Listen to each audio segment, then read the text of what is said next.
Hello, welcome. My name is Lisa and this is Yoga on the Roam. Today our sequence will be geared towards runners. It's a short 20-minute sequence to open the hips, the hip flexors, and stretch our thighs and hamstrings. Great for post-run or intermittent stretching in between your runs. So roll out your mat and I'll see you soon.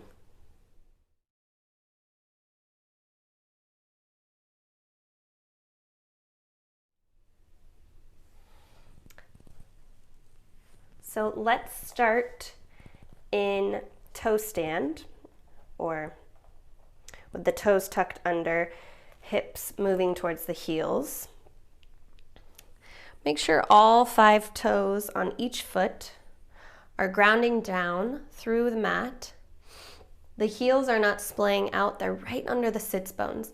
And just breathe here. It can be really intense, especially if you're not used to stretching your feet. So it's definitely giving that deep stretch to your plantar muscles. So continue to breathe in and out through the nose.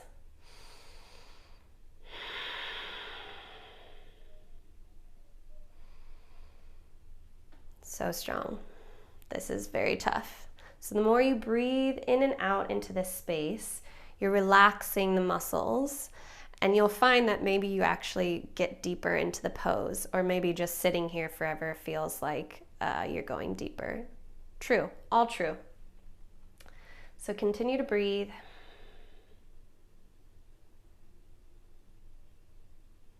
You can do this at any point during your day, really. Even if you aren't a runner, just being in shoes all day, if you wear heels or you're just in shoes all day, it's really, really good to stretch your feet. Take 3 more rounds of breath. I'm starting to feel it myself.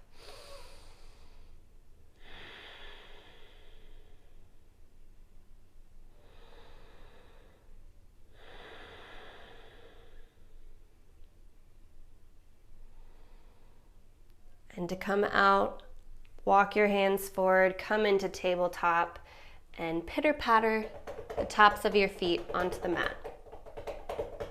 It may sound like rain, and if you are on the 2nd floor of a building, hopefully your neighbors understand. Awesome. So in our tabletop position, the shoulders are over the wrists, the fingers are spread super wide, knees directly underneath your hips. Inhale to cow, lower the belly, lift the heart, lift the gaze. Exhale, cat. Scoop the tailbone under, round through the spine, chin to chest. 2 more, just like that. Inhale into cow. Lower the belly, gaze goes up. Exhale, scoop the tailbone under, cat pose. Press through the middle of the back, press the floor away with your hands. Inhale, cow pose, pull your chest forward, broaden your collarbones. Exhale, cow pose. Press into your thoracic spine. Come to neutral. So good. We'll cross the right leg over the left, rather the knee, right knee over the left knee. And then you'll take your feet as wide as your mat and simply move in and out of shoelace or half Gomukhasana, half cow pose. Allowing the hips to melt towards the mat. This may be really, really intense stretch. That's why I'm having you move in and out so that your body wakes up to the sensation and your mind can adjust. So the next time you find your hips sinking towards the mat, go ahead and release them all the way down, nice and gentle.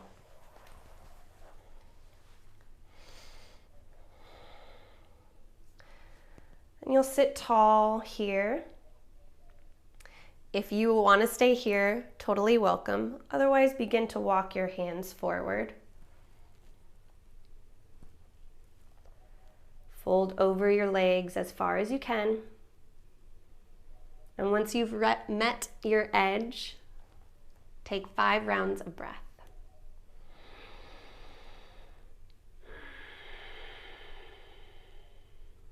Breathing into any sensation that may be coming up for you, and any thoughts you start to hear, breathe them away.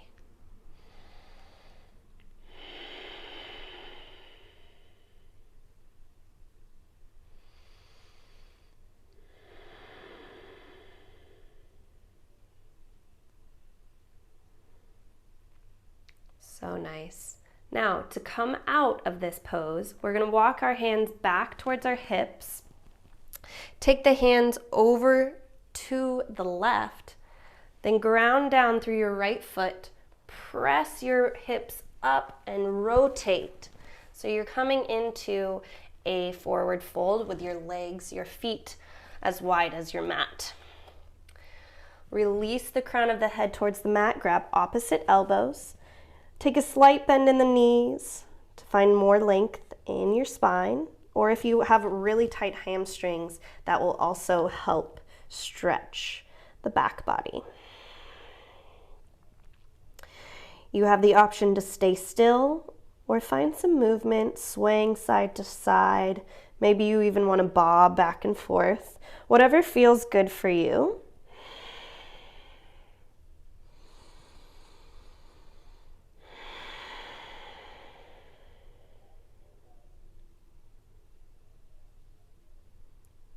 Keep reaching the crown of the head for the mat, allowing gravity to pull you closer to the ground.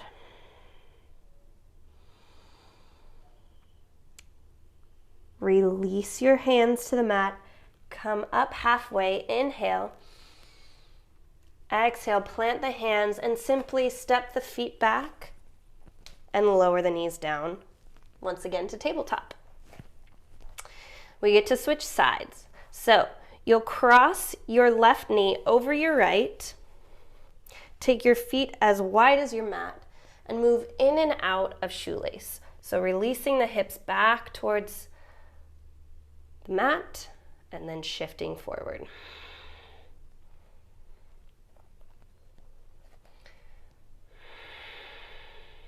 Continue to breathe through your nose. This is just a precursor to what's next. So you're informing your body of where you're going without fully going there. And sometimes when the muscles are tight, that's really nice to inform before you go.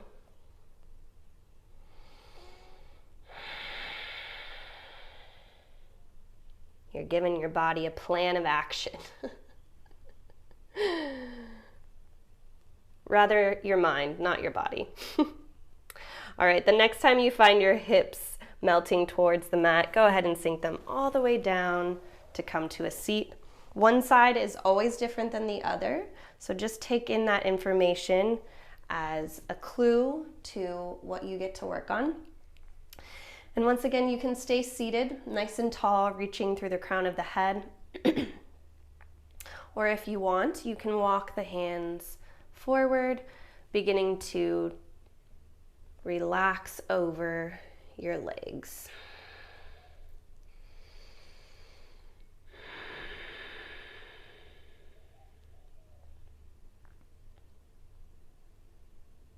Allow each inhale to create more space in your hips, and every exhale,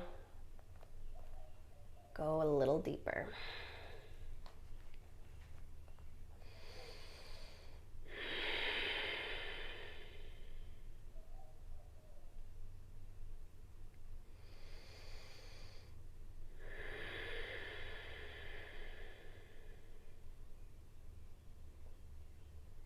Two more breaths right here.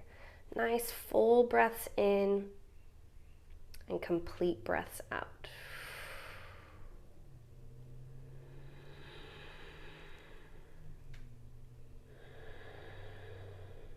Nice. Begin to walk your hands back towards your body, coming to a seat. And we'll take our hands over to the right this time, pressing down through the left foot to lift the hips up and spin around. Isn't that fun? Yoga can be playful too. It doesn't always have to be so serious and, oh, this is stretchy. It gets to be fun. So once again, we're going to take a ragdoll. Feet as wide as your mat, grab opposite elbows and hang. Soften in the knees if you need to, if your hamstrings are still fairly tight.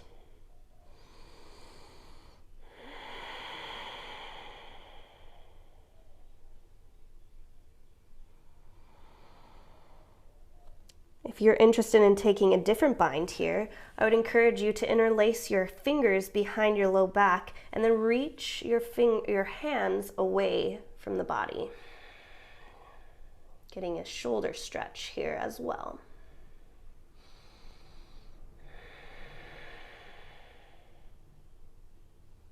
It's always an option to stay right where you are, and always an option if something doesn't feel good to come out of it.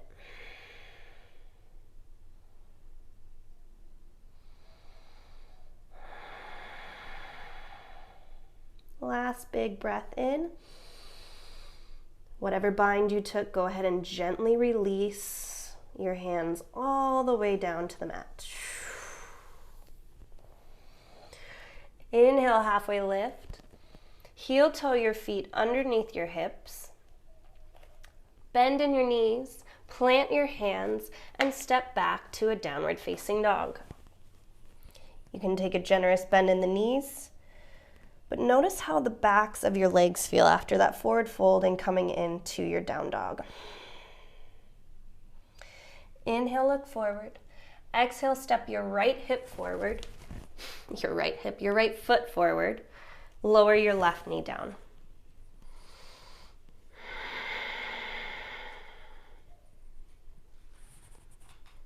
Oopsie.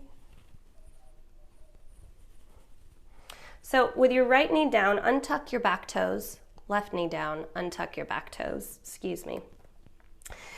All we're doing here is allowing the left hip to press down towards your mat. So that may ask you to engage your left glute to find a deeper stretch. But for some, this may be already a lot of stretch. So breathe here. And avoid dumping into your right hip. So you're pulling your right hip back, squeezing the inner thighs together, and then reaching the left hip flexor towards the mat. Getting a nice stretch. Bring both of your hands inside your right foot. Heel toe the right foot out to the edge of your mat. Ground down through your hands. Turn the toes out, so toes off the mat, heels on the mat. Coming into lizard pose. You're welcome to keep your left knee lowered, or if you want to go to another level, a different variation, you can lift the back knee. Another option as well is to come down to your forearms, either on a block or all the way down to the mat. So in this stretch, you're not only getting a stretch in the front of your left hip, you're also getting a beautiful stretch in your adductor on your right leg, as well as the groin.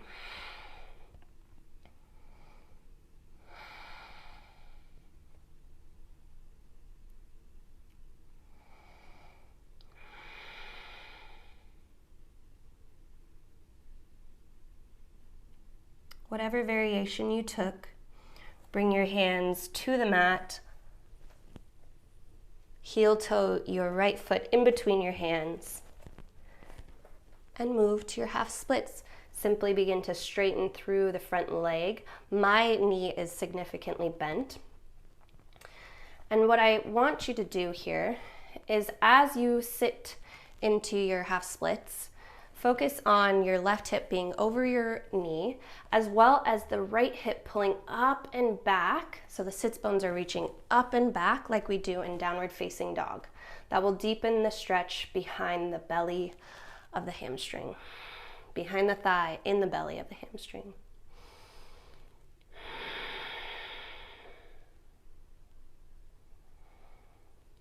Two more breaths here.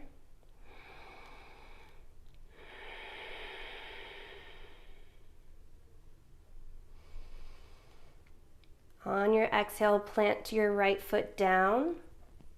Tuck the back toes. Step your right foot back, downward facing dog. Pedal through the feet. And on your next breath in, look forward. Step the left foot in between your hands. Lower the right knee down. Low lunge on the left side. Untuck your back toes. Pause here in your low lunge and really find your foundation. So pull back on your left hip, squeeze the inner thighs together, and then press your right hip forward. Engage your right glute to activate a forward motion.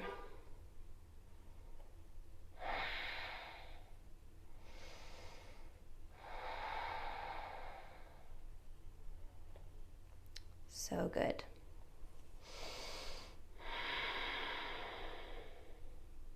Every exhale takes you deeper into your posture.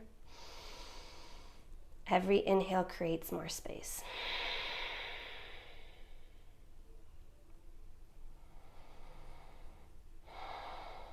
Next, take your left hand inside your left foot, heel toe the foot all the way to the edge of your mat.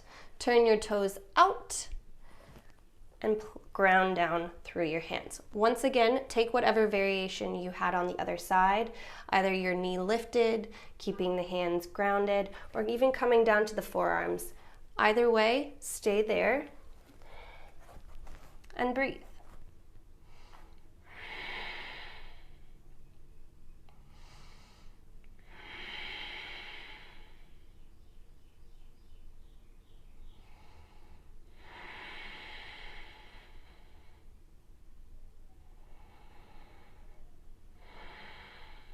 Last 2 rounds of breath. As always, do what feels good to you. One side is always different than the other. Listen to your body.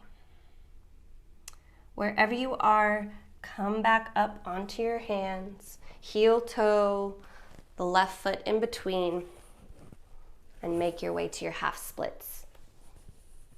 Pulling the hips back and straightening through the front leg. My leg does not straighten all the way. I'm targeting the hamstring here by reaching my hip up and back. So that means that you ground down through the front heel, and it's almost like you're trying to drag the heel back in space. So this is a very active pose.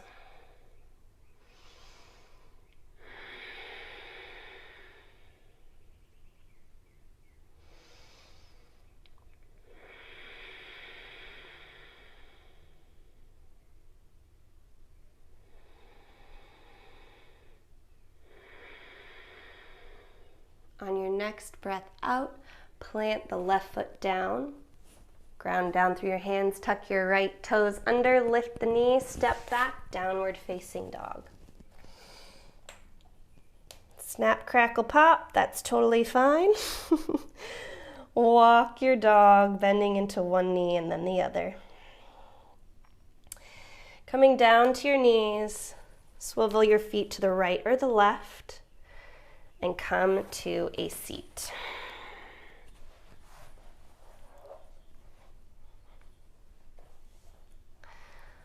That is all I have for you today. Thank you so much for joining me. My name is Lisa, and this is Yoga on the Roam.